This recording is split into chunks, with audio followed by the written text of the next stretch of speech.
Okay, so we have the main plug up to 240 volts. That goes into the main socket. Latch is on, you can tell it's on, and then the immediate volt meter and watt meter turns on. It's not doing anything yet. You can see we have a fan cover here to intake air, and a fan cover on the other side to push air back out. And then we have all these ports right here. They're all the same type. They're standard 2 pins, except for this one, which is a 3-pin port for the thermistors, because it's data, voltage in, and then ground. On the front side, we have 2 Ethernet ports, which connects to a switch on the inside, the HDMI to the Raspberry Pi, and a USB port 3.0 if needed. Okay, so this thing's plugged in. We got the main voltmeter on.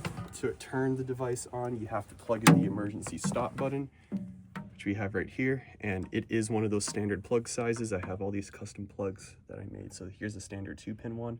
We're going to take this and plug it into the emergency stop plug right here. We're going to label all of these momentarily, but let's plug this in,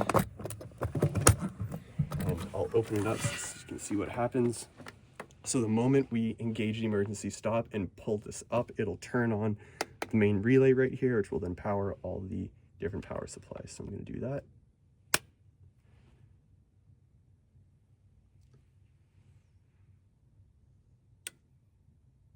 And now all the devices are on, including the Raspberry Pi up here in the corner. So this main breaker is always on the moment you plug it in. You can see the watts and the amps going through. This one is limiting it to 120 volts before it reaches all the 120 volt devices.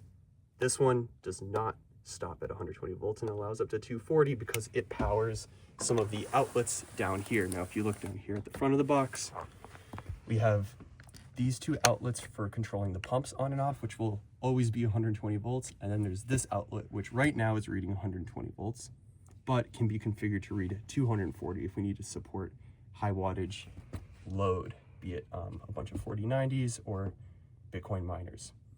So these will turn on and off, connect to the Raspberry Pi. This can turn on and off, connect to the Raspberry Pi. You got valve 1, valve 2, thermistors, and all of the information ports for the Raspberry Pi. Okay, so now to demonstrate, I'm going to slap the emergency stop and everything should turn off. There you go.